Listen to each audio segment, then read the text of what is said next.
So we will look at chapter 14. We're going to look at the blood today specifically, and this one is going to be the red blood cells and the erythrocytes. This is slides 1 through 16 of our class's PowerPoints. So first, just understanding some basics of the characteristics of blood. Blood is a type of connective tissue. Remember, it is a connective tissue. It is a liquid connective tissue because it has a liquid matrix. We're going to look at that. That liquid is called plasma. It does several different things. One is it's going to transport, it says, vital substances. And really, there's a lot that it transports, but one of the big ones is going to be O2, oxygen. Takes oxygen to the tissues and then removes the carbon dioxide and waste products back. It's going to help maintain the stability of the interstitial fluid. This will become more apparent, especially when we get in the lymphatic system and how it's all connected. It distributes heat. So like if I bump into something, I can have a big red spot, and that's going to be where the blood is going to that area. And wherever the blood goes, there's going to be heat that goes with it. And a lot of times people will hear, if I jump down to this bottom one, it says that 4 to 5 liters in female, 5 to 6 in male. So in generally, people will say, 5 liters is the amount of blood in the average person's body, which is a good rule of thumb. But if you want to be accurate, it is really a percentage of body weight. And I do want you to know that it is 8%. All right, 8% of a person's body weight is going to be blood. So the blood varies on body size, and so it's a big deal. Always remember, whenever you hear electrolytes, this is talking about those little ions, sodium, calcium. All right, so different things like that our body's going to be monitoring. Hydrogen's a big one, and never forget that when you see this, this is going to equal this, and you hopefully can remember from 210 pH, hydrogen ion concentration. So these electrolytes are going to change as it goes through in the blood, and that's going to be a big thing in how our body regulates stuff. Now in the body, most of the blood itself we're going to look at as plasma, and then we have what's called formed elements, and this is a really important thing. So blood is basically two things together, plasma and formed elements, and formed elements are the blood cells. So we've got red blood cells, white blood cells, and platelets. Now I can't write the names of these out, but you do need to know, and hopefully if you haven't looked at the blood lab video, that you will, but you'll see you have to know, just as in there, you need to know in here. Red blood cells are called erythrocytes, white blood cells are called leukocytes, and platelets are called thrombocytes. All right. Now, this is what I'm talking about. This is kind of showing some pictures of if you go to the doctor, they'll probably take a vial of your blood. They're going to put it in a little machine called a centrifuge and spin it around. And when that happens, it basically divides the blood into the two types. You're going to have, or two sections. You're going to have plasma, and then you're going to have formed elements. And the formed elements are mainly red blood cells, but they are also white blood cells and platelets as well. They call this the Buffy coat, but I'm not worried about you knowing that. But I do want you to know that formed elements are those three different types of cells. So you do need to know that plasma is generally 55% of whole blood, and that the formed elements are 45%. Now, because the red blood cells are 95 plus or 98% of the formed elements, this kind of gets lost to the side, but understand that the formed elements make up 45% of what whole blood is. And when doctors do this, it's either called a hematocrit or sometimes called a packed cell volume. And so it's important to know that. So in whole blood, which means that it's all mixed together, there are two portions: plasma, which it makes up 55%, and formed elements, which makes up 45%. The majority of the formed elements are red blood cells, but that's not all of it. And so if you go to the doctor, that's one of the things they're looking for, is this percentage. If it is lower than 45%, you're going to have a problem carrying oxygen, and that's something that they call anemia, a disease process called anemia. Now this chart breaks down the two, so this is the dividing line. I've got plasma over here on the right side of the screen and formed elements on the left side.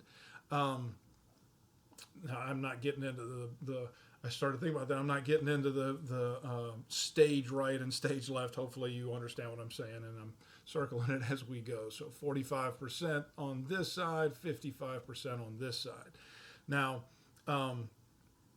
the red blood cells make up about 95%. The white blood cells make up less than 1%. So we've got platelets making up the rest. Now we're going to look in another video about the white blood cells, these leukocytes. Leukocytes have 5 different types of cells: neutrophil, eosinophil, basophil, monocytes, and lymphocytes. But if we look over here on the plasma side, which again we'll have another section that we're going to talk about this, the majority of plasma is water, but we do have this big section called plasma proteins, which end up being a pretty big deal.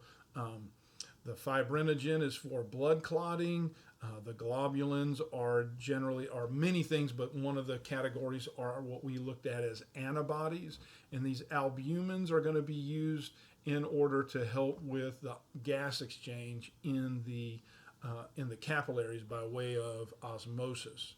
Electrolytes, again, are simply just things like sodium ions and calcium ions and stuff like that. Gases, of course, the two big ones are oxygen and carbon dioxide, and the nitrogen is one, but we're not going to look at it a lot. We're going to concentrate on these two. Let me see something here. I couldn't resist. So anyway, so the largest part of the plasma is going to be water, and the next largest are these plasma proteins.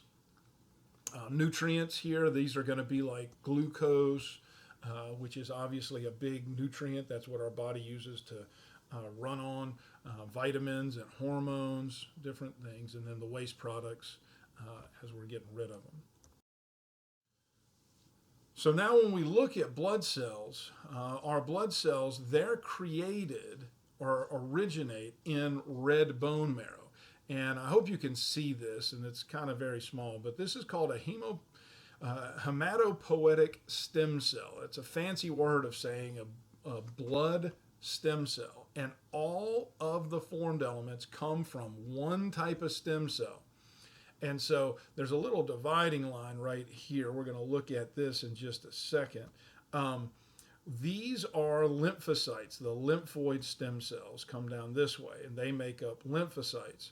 So all the other, whether it's a red blood cell, a platelet, or neutrophil, basophil, eosinophil, or monocyte, are going to come from what's called a myeloid stem cell pathway. So hematopoiesis is simply the formation of blood cells. The blood cells originate in the red bone marrow. Now we're going to get into some weird terms when we get into white blood cells and talk about how T cells, they leave the red bone marrow and they mature in this place called the thymus. That's why they're called T cells, but they don't originate there. And also T and B cells, which are two types of lymphocytes, they clone themselves in the lymphatic areas, and but they don't originate. They are born, so to speak, in red bone marrow. So as this happens, they specialize as this hematopoietic stem cell starts going down a pathway. They're going to specialize and differentiate into this different types of cells, and so that's all determined by a hormone. So let's say I donate blood, and I give a lot, however much of my red blood cells away, and there's going to be white blood cells and platelets that are lost. But the big issue for my body is I'm going to lose a lot of red blood cells, which causes a lower oxygen carrying capability. So my body will produce a hormone. We'll look at it in a little bit, and that's going to go to this hemopoietic stem cell, and it will start on the pathway to end up making those little red blood cells that look like the little pink donuts. All right. So if I've got some sort of infection and I need a neutrophil or some sort of white blood cell, I'll have a different hormone or growth factor that will cause those specific white blood cells to be created. So red blood cells are what we look at here in this video. Red blood cells are called erythrocytes. They have what is described as a biconcave disc shape. So this is kind of showing how they're cut in half, and you can see kind of what it's saying. And the majority of stuff inside of it is hemoglobin. Hemoglobin is what attaches to oxygen in order to carry it. You will get, for every 1 molecule of hemoglobin, you will get 4 oxygen molecules that can attach it. If oxygen is bound to it, it's called oxyhemoglobin, and if it is not, it's called deoxyhemoglobin. That's to be more specific, but in general, we just call it hemoglobin. Now down here, you'll see they lack nuclei and mitochondria. Now, if you think through this, this makes sense. First of all, mitochondria. Mitochondria, which are called the powerhouse of the cell, take oxygen combined with the breakdown of glucose, and then they put it in, and then you get the two stages, the 2 steps of cellular respiration, the citric acid or Krebs cycle plus the electron transport chain to produce a lot of ATP. Well, if I'm carrying oxygen out to my body, I don't want this to accidentally get brought into the mitochondria. So our body our red blood cells can create ATP through glycolysis, that first step, the anaerobic step, because we don't want to start messing with that oxygen, start pulling it away. So we don't want mitochondria in the red blood cells. And these cells do not have a nucleus. This is one of the few cells in our body that doesn't have a nucleus because they are not able to divide and they have no real metabolic processes. They're simply taxi cabs to take oxygen to the tissues. And so they don't have a nuclei because they don't need to make enzymes, and they don't need to divide. So they don't have either one of those. So those are pretty big, important things to know, that it lacks a nuclei and mitochondria. Now, this is so funny. So I'm gonna go through and give you the ranges. They're measured in millimeters of mercury, cubic millimeters of mercury, or millimeters of mercury. That's just a habit. I'm sorry, that is pressure. The red blood cells are measured in cubic millimeters, which is called a microliter. Wow, I don't know why that little thing did that, but so it's also called a microliter. Anyway, in males, we're going to have this little area which, it's going to be a little above 5, kind of like 5.5 million. In females, it's going to be basically right around 5. In children, it's going to be, probably about 4.75, million. This thing's not working well for me. Sorry about that. But the main thing is to understand it's about 5 in between here. Males are going to be a little bit higher than 5. Children are going to be a little bit lower than 5, but females are going to be right in the middle. Now think about this. Let's just say it's 5 million cells per cubic millimeter. And everybody's going to see this on different screens. If you're watching this video on your phone, it's going to show up really small. If you end up putting this on your TV screen, it's going to be big. But basically, if I'm drawing it, that might be about a millimeter. That's probably a little bit bigger. Imagine that being a cube. There would be close to 5 million red blood cells in that little cube. So anytime you see blood and it comes out, that's a lot of cells, right? Now, Red blood cell counts are useful to diagnose diseases and evaluation of their processes because our body's going to respond by either, if it's getting attacked, it's going to have a lowered red blood cell count. If something's going on, we're going to elevate it. And changes of the red blood cell count reflects the changes of the oxygen carrying capability. Again, like I said, they're little taxis. So if all of a sudden I pull a bunch of my taxis away, I can't carry as much oxygen. Now, I don't know if anybody ever has heard of blood doping, but blood doping is something that was really got brought to the forefront with Lance Armstrong, because what blood doping is someone who has a endurance or strength type event, whether it's sports or just work or whatever. What they can do is if they remove some of their red blood cells and put it in storage, take the plasma and stuff out of it, the clotting factors and stuff, and then store it for just a little bit. And then right before they're getting ready to do their event, inject themselves with their own blood cells. They will have a higher oxygen carrying capability, and so they're stronger. Literally, they're stronger. Now, we can kind of get away from doing that. Blood doping's illegal, but what is legal is we train our athletes up in Colorado, Rocky Mountain High. So what happens is way up here, if this is sea level, and then this is, up in the Rocky Mountains, the air is thinner and there is less oxygen. And so because there's less oxygen, our body produces more red blood cells so that I can carry, what little oxygen there is a more efficient way of carrying it. So these athletes train there. Our body responds by producing more red blood cells. They go down to their event, and wherever that is, they will have more energy. And so it's actually pretty cool. We get around the illegal blood doping by just training and using. So erythropoiesis is simply the red blood cell formation. So again, it occurs in the red bone marrow, and it's going to be monitored by the kidneys and liver. And the thing that they look at is the O2 carrying capability. And so these red blood cells, as they move through capillaries, even though these red blood cells are so small, the capillaries are so tiny that these red blood cells will have to bend and twist to move through, and it starts damaging them, and they can no longer carry oxygen efficiently. And so our kidneys and liver will notice that, and they'll release what's called erythropoietin. We talked about hematopoiesis, which is the general catch-all name for making any of the blood cells. Erythropoiesis is specifically about making red blood cells, and it is erythropoietin, which is the hormone that causes it.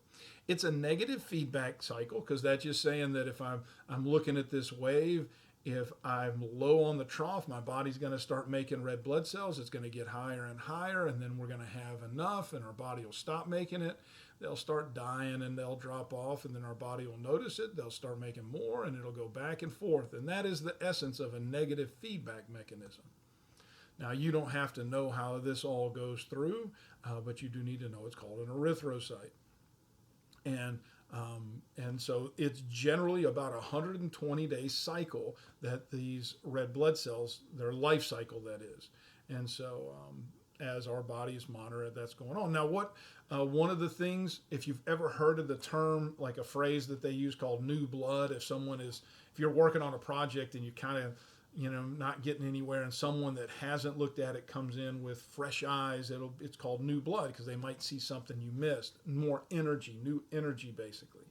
So if, for instance, what they noticed is, and this isn't an if, what they noticed is when they would go to retirement homes, the elderly people who would donate blood would have more energy for the next few days.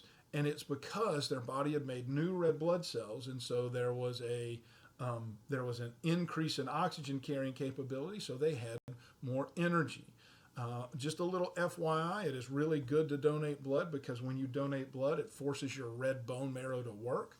As you age, your bone marrow starts atrophying. It turns to yellow bone marrow. So everything functions on a use it or lose it basis. So if you can show your body that you need it, your body will keep it around longer. Now, on this slide, I'm not going to worry about a lot of stuff. I'm going to tell you that what I want you to know about vitamin B12 is that it's associated with this stuff called intrinsic factor. So if you've ever heard of, like when you're talking about osmosis, you tie it with water. Whenever you hear osmosis, you should think water. These two should be tied together. Now, B12 is needed for DNA synthesis. It's a really important thing. And so, and even though red blood cells do not have a nucleus, the DNA, the nucleus of the stem cell, and how it functions to go through is vital. And so we can have issues with our blood cells if we have a vitamin B12 deficiency, and we need intrinsic factor to absorb it. Iron is the key that holds hemoglobin together. We're going to look at it in just a minute. If we have low iron, this is called iron deficiency anemia. I do want you to know that. You'll see a little chart in a minute. And hopefully that just makes sense. If you've got a deficiency in iron, it's iron deficiency anemia, because iron, since it's what holds hemoglobin together, if I don't have iron, I'm not making hemoglobin. And so I can't make hemoglobin, I can't carry oxygen. So it's all a big cycle. And I'm not worried about folic acid. Again, it goes back to DNA synthesis, but that's not one of the ones I'd want. So vitamin B12, intrinsic factor, they are tied together, and that's for DNA synthesis. Iron, which is needed to build hemoglobin. If I have a deficiency in it, I can't make hemoglobin, therefore I'm going to have a form of anemia. This is our little list of anemias. Anemia in general is simply a low oxygen carrying capability. And so there's various ways it can do. Sickle cell disease is a type of anemia. There's a problem with the genetic code that causes it to be deformed. Pernicious anemia is about B12. Again, that's a problem. Pernicious anemia is a problem with intrinsic factor. Iron deficiency anemia is the one I want you to key in on. That is about lack of iron.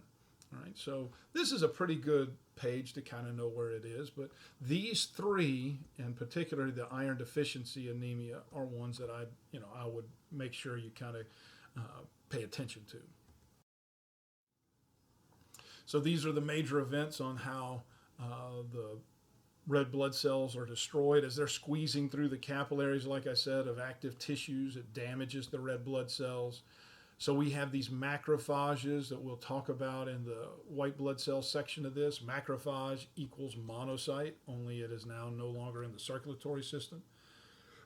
But these macrophages, which mean big eaters, hang out in the spleen and the liver, and they eat or phagocytize the damaged red blood cells. They recycle stuff. The hemoglobin will be decomposed into the heme portion and globulin portion. The heme portion is decomposed into iron and biliverdin. The iron is recycled because iron is a very hard thing for our body to absorb. So what we have of it, our body does not want to get rid of it. The biliverdin is then broken down even more into something called bilirubin. Now, a lot of people have probably heard of bilirubin. We'll talk about it in a second. These are both bile pigments that is released into the intestine, and then globulin is broken down into the amino acids by the macrophages and released into the plasma. The amino acids will go in and be used to build more proteins. Remember, amino acids are the building blocks of proteins. Now, talking about this biliverdin and bilirubin, most people have probably heard of bilirubin because of the condition that babies might get called jaundice, which is a buildup of bilirubin. And what's happening is the liver isn't mature enough in little babies to finish this process. And so bilirubin spills out into your blood, into the little baby's blood system, and gets into the tissues, and they look yellow. It is not a life-threatening disease that will eventually get much better. Usually they put them under UV lights. But if you've ever had a bruise that was so bad that it went from like dark blue, purple, and then it went to greenish and then yellow, the green portion is biliverdin.